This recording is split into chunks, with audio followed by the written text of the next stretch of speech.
Cuando hablamos de tratamiento quirúrgico para la enfermedad de Parkinson, efectivamente data desde mucho tiempo atrás, desde cirugías que pudiéramos decir agresivas, porque llegar a los núcleos grisebasales es entendible que para acceder hasta entonces, pues la destrucción era mayor. Y por ende, me ayuda aquí. Muy bien, entonces esos tratamientos ablativos, talamotomía, palidotomía, radiocirugía, y para esto el HIFUS. Sin embargo, también está la estimulación cerebral profunda y existen otras ideas de tratamiento que todavía no tienen en etapa experimental y todavía no tienen una aplicación clínica hasta el momento. Es necesario encontrar la historia de cirugía de la enfermedad de Parkinson, pues también eso se ha hablado.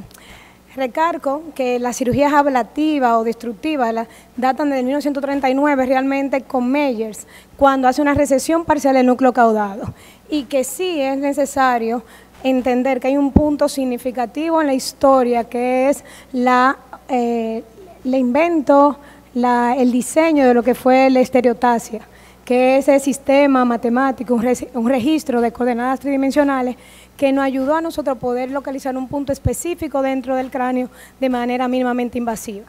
Otro punto importante a resaltar fue justamente el hecho de la levodopa con su drástica mejoría en estos pacientes. Pero antes de esto había muchas cirugías justamente para la enfermedad de Parkinson y efectivamente Cooper fue en una cirugía para Parkinson, para una palidotomía, que liga igualmente la arteria coroidea anterior y por esto denota una mejoría en el temblor sobre todo, y también otros grupos como en el oriente estaban haciendo también palidotomía abierta antes del avenimiento de la levodopa.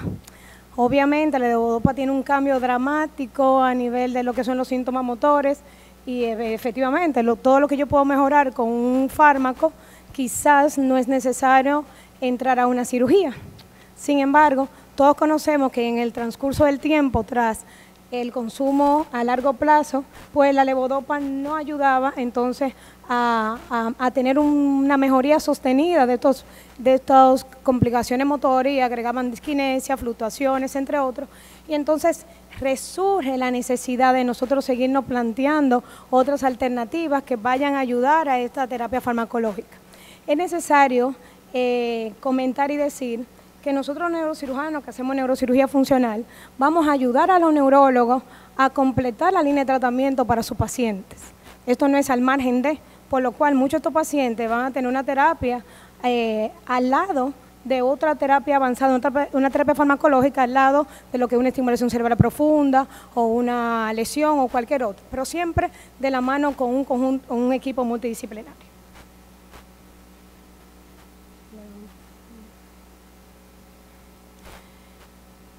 Hablando de DBS, entonces la innovación, últimamente y reciente, aquí lo más importante que tenemos que resaltar es el hecho que la DBS viene a partir de la primera colocación del marcapaso cardíaco. Y es el marcapaso cardíaco que da las directrices de cómo es esto, de la estimulación, de tener un cable, etcétera, etcétera. Y es esto lo que nosotros tenemos que agradecerle al día de hoy de la formación de la DBS como tal. Otro punto importante, obviamente, Benavides. Qué bueno que el doctor Vidó señaló en el 87. Tuve el honor y el placer de estar con el equipo de Grenoble y efectivamente tener en mis manos, esa foto fue mía, y vi los papers y las intercambios entre Benavides y Guillot, que era su neurólogo, pudiendo tener ese primer impacto en la cirugía de Parkinson, y efectivamente en aquel entonces era con un neumoencéfalo que se hacía, y a través de esa característica se colocaba una coordenada tridimensional aunado por Atlas, que era lo que ayudaban, y con el neumoencéfalo que se colocaba una CPC en cada punto. Si señalamos, esto no tiene, arriba podemos ver que el contacto tiene una parte brillante en la foto superior y ese contacto significa que era monopolar. Quiero hacer atención, que estoy hablando de una técnica pero no estoy casada con ninguna, es la evidencia que existe.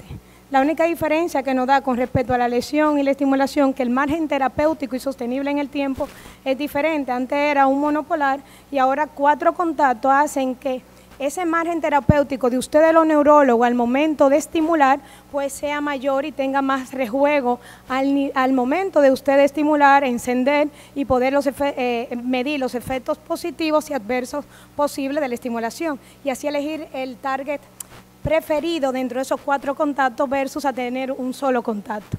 Eso es una diferencia importante a considerar en este escenario.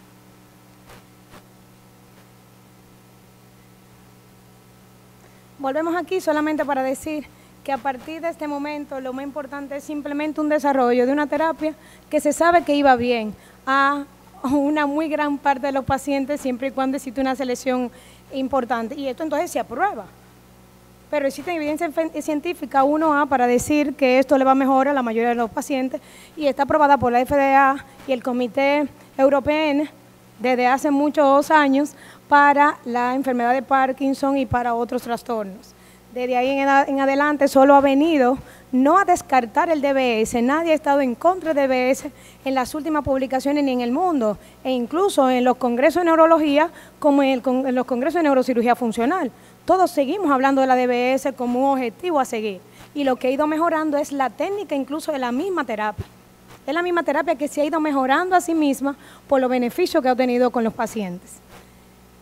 Entonces, la estimulación cerebral profunda, al día de hoy, tenemos luz verde para la enfermedad de Parkinson, para el temblor esencial, la distonía, la epilepsia, dolor crónico, el síndrome de Tourette, trastorno obsesivo compulsivo y trastorno neurodegenerativo. Quiero aquí resaltar que usted va a encontrar un código QR en cada una de mis diapositivas donde hago referencia a un estudio X para que en vez de la foto, que algunas veces nos hace complicado ver la referencia bibliográfica de abajo, pueda inmediatamente vincularse ustedes a los papers que estamos señalando acá.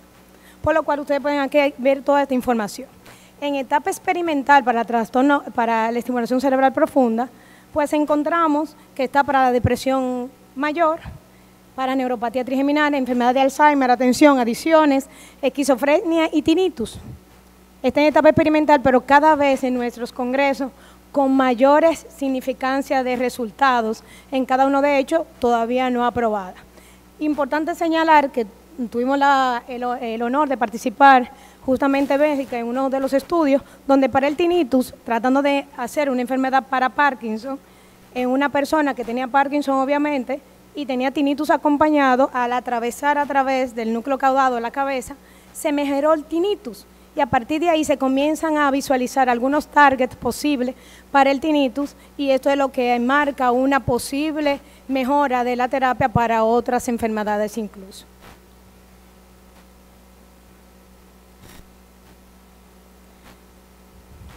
Mecanismo de acción del DBS. Todavía no está muy claro del todo.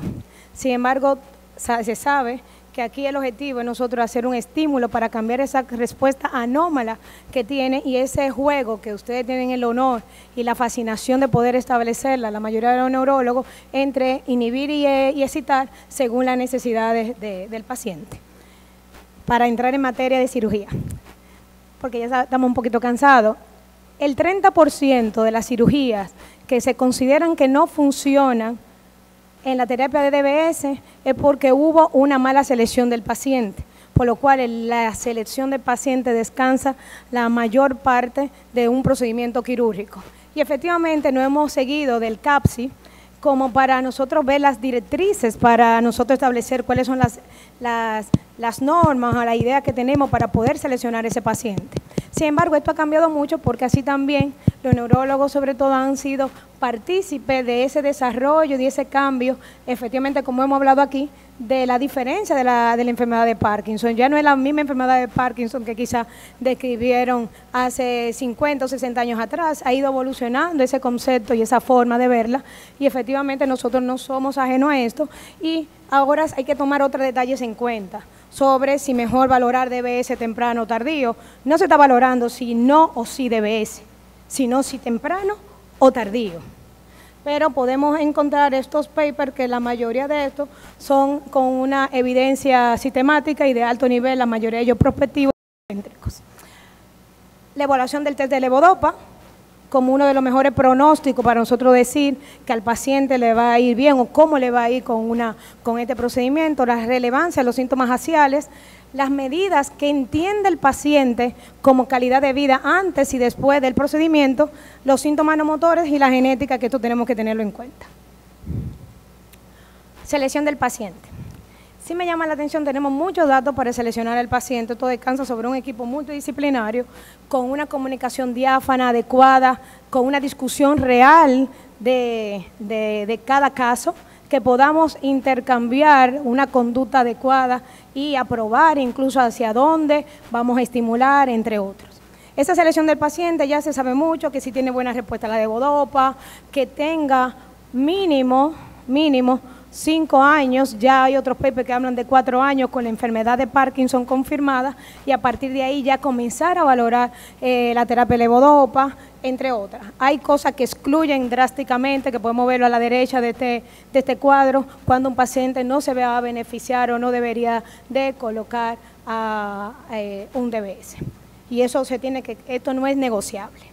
Sin embargo, me llama mucho la atención que ya en la mayoría de la literatura a nivel internacional no se habla de edad, sino que va muy de la mano del grupo quirúrgico o del grupo multicéntrico que o las leyes incluso del país que señalen hasta cuándo. Me llamó mucho la atención que en el Banco de Cerebro de Reino Unido establecen como una expectativa mayor de 5 años es suficiente para colocar un DBS, porque efectivamente hemos encontrado pacientes de 75 años, 70 años, bastante competentes, sin ninguna otra comorbilidad agregada, y no beneficiarse de una terapia avanzada tendríamos que quizás ser cuestionable. Sin embargo, esto siempre tiene que descansar sobre el equipo para decidir cuestiones como esta. Vemos una paciente, esta es una paciente que efectivamente ustedes ven un Parkinson muy típico, un Parkinson idiopático. Ustedes la ven caminando con la bradicinesia, el temblor, alguna alteración posturales, etc. Pues efectivamente, esto es un vídeo después de su estimulación, en aproximadamente un mes después de la estimulación, donde nosotros pudiéramos ver en el lado de su izquierda justamente cómo ha avanzado desde el punto de vista de mejoría de su cuadro. En su calidad de vida, cuando le llamamos y le preguntamos, recuérdense que el PDQ 39 mide la calidad de vida según lo que percibe el paciente, cómo se siente ahora. Y cuanto más alto ese nivel, pues peor es la calidad de vida para ese paciente. En ella, con la respuesta que nos dio nuestro cuestionario, dio 10.7 como medida de calidad de vida en su condición. Importante. Entonces, la respuesta del DBS para el temblor, para la bradicinesia, demostrado rigidez, disquinesia, fluctuaciones motoras. Sin embargo, sabemos que no hay una buena respuesta para el freezing, el fall, las alteraciones del habla y para otros síntomas no motores. Sin embargo, es necesario resaltar y queremos prestarle mucha atención que en este estudio, que pueden igual localizar en este código QR, multicéntrico, prospectivo, una revisión sistemática con un seguimiento a 6 meses, presentaron un total de 82 pacientes que tenían 2 características primordiales, fuera de tener Parkinson. Tenían inestabilidad postural y dificultad para la marcha. Sin embargo, todos los pacientes, 33 de ellos, tenían síntomas motores predominantemente y 49 síntomas no motores. Sin embargo, la mayoría de ellos presentaron una mejoría significativa para todos los síntomas motores y muchos de los síntomas no motores. Sin embargo, lo que pudiéramos resaltar en esas medidas son la fatiga, que mejoraron, y el sueño. Lógico, porque efectivamente, como hablaron las doctoras, a la rigidez, una de las condiciones que quizá hay esa lentitud que promueve a esa dificultad también para dormir, y esto también mejoró drásticamente o de manera importante tanto la fatiga como el sueño en esos pacientes con DBS y este tipo de alteraciones. Ahora vamos a entrar en materia. Técnica quirúrgica. Es necesario recordar que es una técnica para nosotros con mucho respeto, una cirugía de muchos pasos y delicada como la mayoría de cirugías que hacemos en neurocirugía, y que no tiene menor respeto que cualquier otra. Si empieza simplemente con un marco estereotáxico, esto no es porque solamente me haya gustado la serie, es que literalmente le digo a todos mis pacientes, usted es el rey el día de la cirugía. Es a usted que necesitamos que nos ayude, porque nosotros, en nuestro caso, en nuestro equipo, hacemos con el paciente despierto. Y es esto lo que tenemos que tomar en cuenta para que se vaya sintiendo un poquito más cómodo, usted sabe, en todo este proceso. Se hace después una tomografía estereotáxica, nosotros utilizamos, hay diferentes marcos a utilizar, nosotros utilizamos el CRW, pero efectivamente esta es una tomografía que tenemos que después fusionarla con la resonancia magnética que habíamos tenido y coordenadas tridimensionales para localizar ese punto específico. Ese punto específico, esa planificación tiene un tiempo para realizarse antes de la cirugía, de nosotros tenemos que poder marcar de manera bajo visión directa. Antes no era así, antes como le habíamos visto la ventriculografía o otras coordenadas, era casi a ciegas.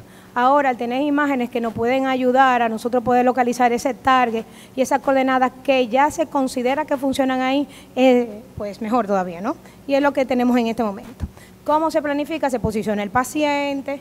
Sin embargo, nosotros poder decir, sí, esas son las coordenadas, ahí está. El que yo pueda diseñar en una carta, en un mapa geográfico, que yo pueda diseñar hacia dónde yo voy, eso no significa que necesariamente lleguemos o que estamos en el lugar correcto. Y prueba un botón, ¿no? Sin embargo, por eso utilizamos microregistro con un paciente despierto, lo cual nos permite durante la cirugía no solamente nosotros poder confirmar el punto específico a través de coordenadas, de imágenes de resonancia y lo que ya está establecido al día de hoy, sino que nos permite registrar esa actividad eléctrica neuronal y facilita la localización mejor del target terapéutico sobre todo. Y eso no podemos hacerlo sin un electrofisiólogo. Aquí podemos ver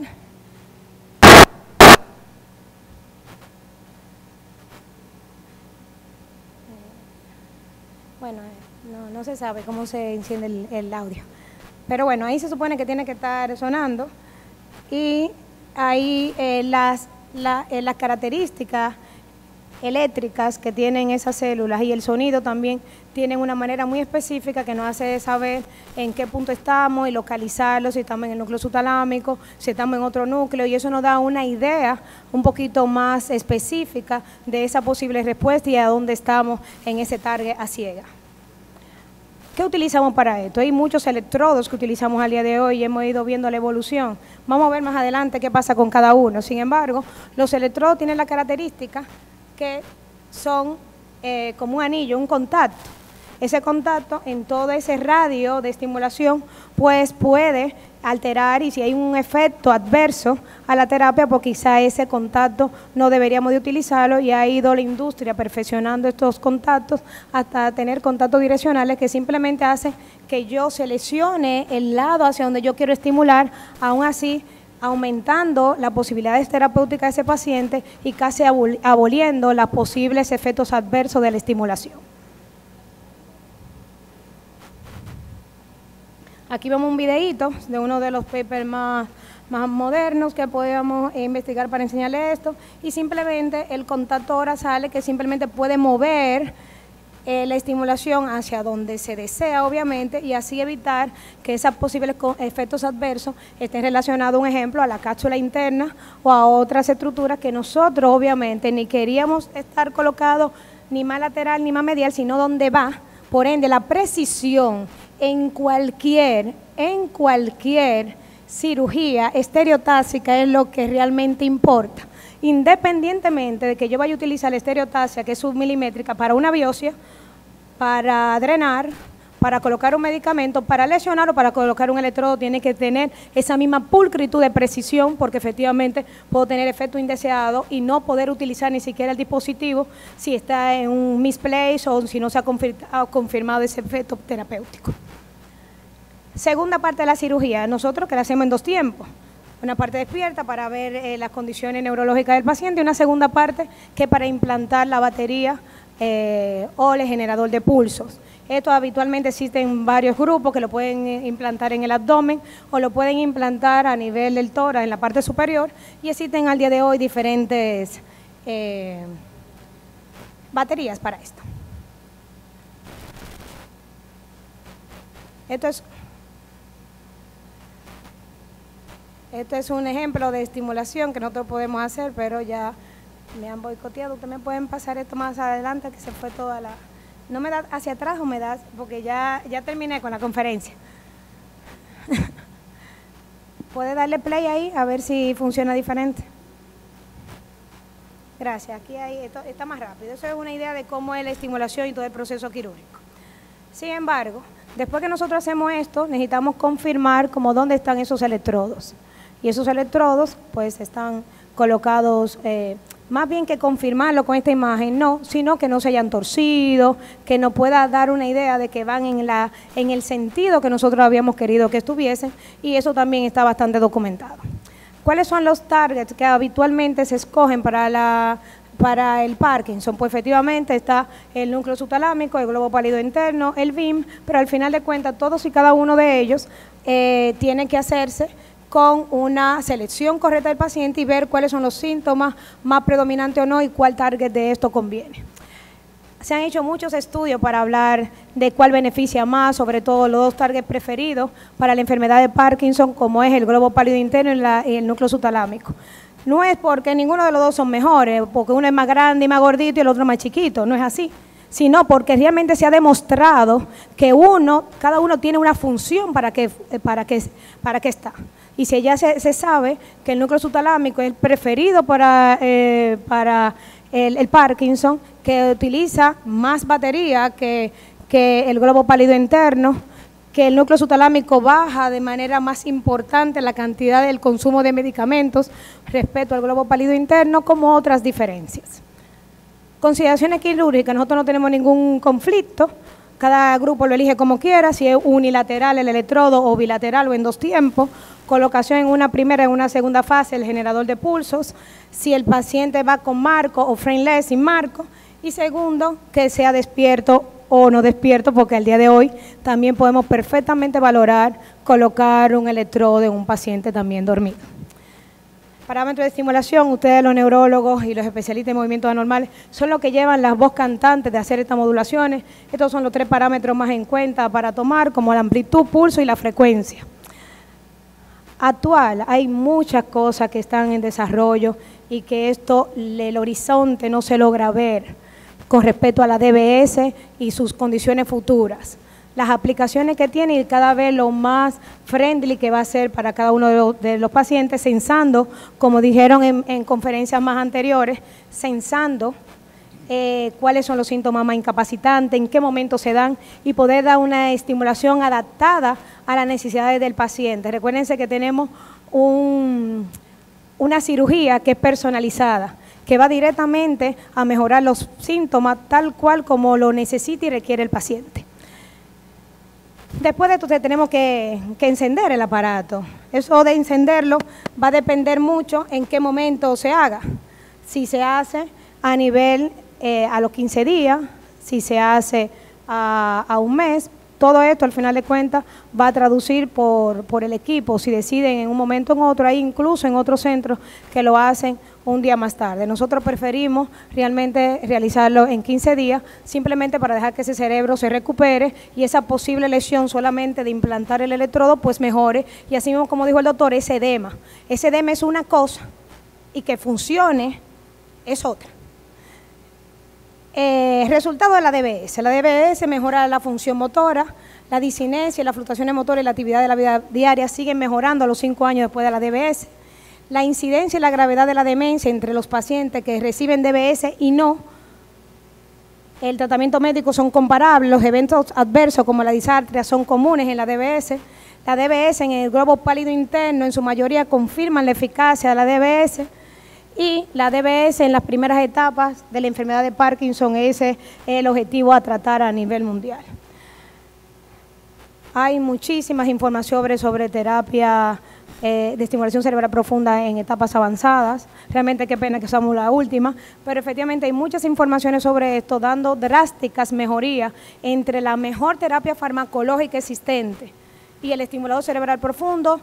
El estimulador cerebral profundo es superior, y que en muchas de esas ocasiones efectivamente debe estar aunada a una terapia farmacológica, y que son ustedes los neurólogos que tienen que darle seguimiento a esos pacientes para llevar las dos condiciones a la mejor medida para dicho paciente.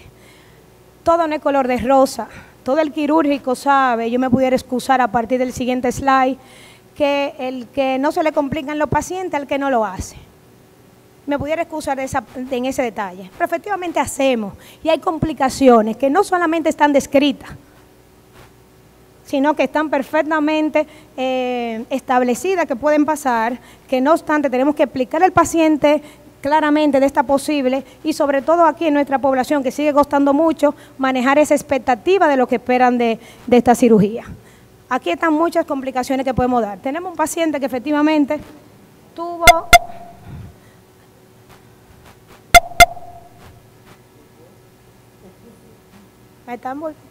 Sin embargo, tuvo un paciente que tuvo un neumoencéfalo y que obviamente el electrodo parecía que no estaba obviamente donde iba a estar. Se hizo cálculos y demás, etcétera, etcétera. Sin embargo, tuvo un neumoencéfalo medido de 8.5. Esto nos lleva no solamente a excusarnos que efectivamente los que operamos somos los que tenemos complicaciones, sino que nosotros tenemos que ir sobre nuestro pie a revisar qué cosas nosotros podemos mejorar para que eso no pase. Y es lo que nos motiva a hacer una investigación, una revisión sistemática fuera de la que nosotros presentamos, la que nosotros estamos haciendo. Y no obstante, medir en ese paciente cuál fue el tipo de resolución que tuvimos. Gracias a Dios ya fue aceptada en el clan de neurocirugía, en el latinoamericano. Espero que también sea aceptada aquí en la Sociedad de Neurología y Neurocirugía. Sin embargo, ya eso fue aceptado y ese es el modelo donde va. Sí se ha visto que la mayoría de los centros donde hubo esta complicación no fue necesario colocarlo y sobre todo cuando ese neumoencéfalo no era por encima de 30 centímetros cúbicos. Por lo cual ese electrodo que parecía no estar donde estaba, después en un mes más tarde se hace una resonancia con la idea de recolocarlo y resulta que voilà, vamos a encenderlo. Ahora vamos a ver si me funciona aunque sea un vídeo. El paciente intenta pararse, de verdad no hay forma de que se vea un videíto mío. Vale, el caso es que de intentar, vamos a ver de nuevo, pues ya se caminaba. Él realmente intentaba, se lo podemos enviar, la conferencia. Intentaba poder levantarse y realmente no podía en off. Y en off efectivamente le iba bien. Yo puedo presentar aunque sea mi último video conectado aquí. Sí, porque así no. Costo-efectividad, ya estamos terminando. Si estamos hablando de precio, ¿por qué estamos terminando? Ah, sí, voilà. Cuesta sí, por favor, mucho. doctora, estamos en tiempo. Sí, yo se lo agradezco, doctora, y yo sé que usted va a tener también la deferencia de que yo termine de esta sesión, porque ya que no hemos corrido tantas horas desde antes, entonces seguimos. Costo efectivo, efectivamente, no, claro, costo efectivo. Es carísimo, sin embargo, yo quiero saber dos cosas. Cuando yo llegué al Darío Contreras, en el 2011, no había tornillos que ponerle a un paciente y duraban 3 meses internos. 3 meses, Wilmer, sin cirugía de columna. ¿Cuántas cirugías nosotros hacemos de columna y cuánto cuesta? ¿Cuántas se hacen por día y por semana? Nosotros que sabemos los precios, sabemos que con una semanita de República Dominicana entera operamos 2 y 3 pacientes. Una semana de cirugía de columna de la República Dominicana entera es equivalente para yo resolverle fácilmente a 2 o 3 pacientes de una cirugía de Parkinson. Entonces son intereses, políticas públicas que se tienen que mejorar, ayudar a los pacientes que realmente lo necesitan para una terapia avanzada. Y nosotros efectivamente, como usted dijo, doctor, en una conferencia que tuve un día, yo no soy administradora de ningún paciente. Y está también mal que yo haga esto cuando no tengo una selección adecuada del paciente y que no cuide todos los detalles de la cirugía, como él también el que no le hable sobre a un paciente sobre la ventaja que tiene esto.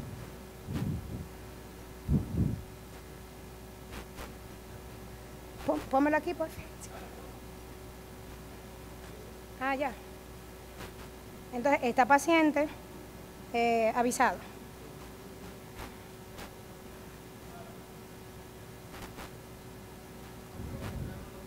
No, estoy poniendo el puntero, el play.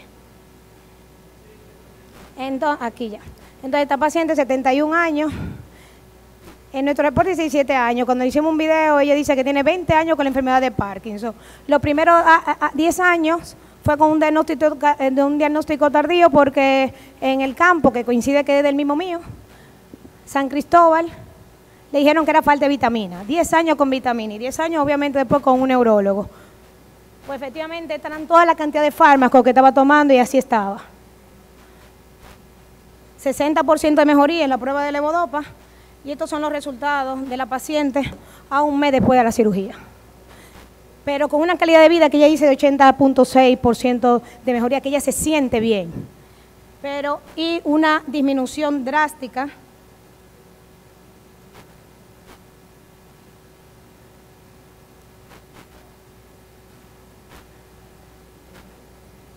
¿es este o este? Yo quiero esta. En todas sigo queriendo ya esta.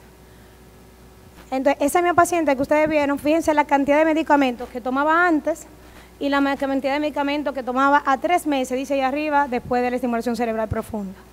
Y como ustedes la vieron. Entonces, si yo tuviese mi mamá con Parkinson, quizá quisiera un DBS.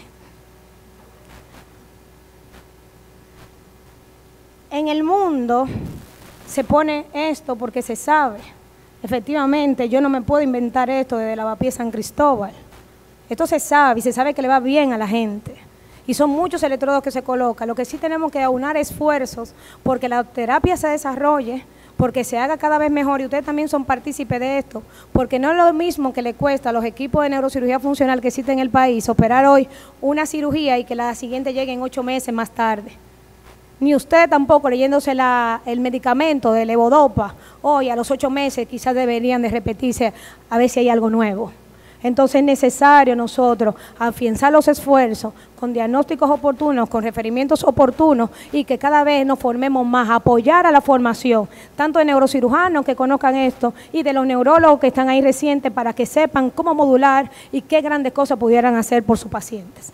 Nosotros ahí presentamos la mayoría de los lugares donde la mayoría de nosotros nos hemos formado. Y si en esos lugares son los pioneros en toda Latinoamérica en presentar e indicar esto, pues no podemos ser que nosotros no lo estemos llevando de nuestros profesores. Conclusiones, doctora. Gracias. Conclusiones. La estimulación cerebral profunda es y cito literalmente, es un tratamiento aprobado con una evidencia científica 1A para el tratamiento de enfermedad de Parkinson y otros complejos de desórdenes del movimiento. En los últimos 76 años, desde que se implantó el primer sistema de DBS en el mundo, los esfuerzos y avances han sido orientados al desarrollo de la terapia, no de hacer otra cosa. La buena respuesta a los pacientes a la terapia de estimulación cerebral profunda y la baja tasa de complicaciones ha insistido en que nosotros tengamos mayor atención a la selección del paciente y que sea un equipo multidisciplinario que descanse esa decisión. Ni yo puedo sola como neurocirujano funcional, por mejor que sea, ni un neurólogo especialista en movimiento solo tampoco, porque efectivamente hay que colocar un electrodo. Y por último, la estimulación cerebral profunda ha demostrado ser superior a la mejor terapia médica aceptada en términos de resultados a largo plazo y de costo-efectividad en el contexto de países en vía de desarrollo. Termino diciéndole un paciente que lo presenté en neurocirugía, pero quería presentárselo a ustedes hace muchos años, que fue nuestro primer paciente que llega de esta manera. Ya conocido por mucho, con disquinesia, eso fue muy famoso. Nuestro primer caso, estadio 3, más de 10 años con la enfermedad, una mejor medicación. Y yo sí lo voy a mencionar porque gracias a que tuvimos una mejor medicación colocada por la doctora Rosy Cruz Vicioso, especialista en movimientos anormales, y se le hizo una prueba de levodopa de 72%. Este es lo que mejoró con la mejor medicación posible. Venga, que lo dejamos así. Y por último, ahora viene el banquete.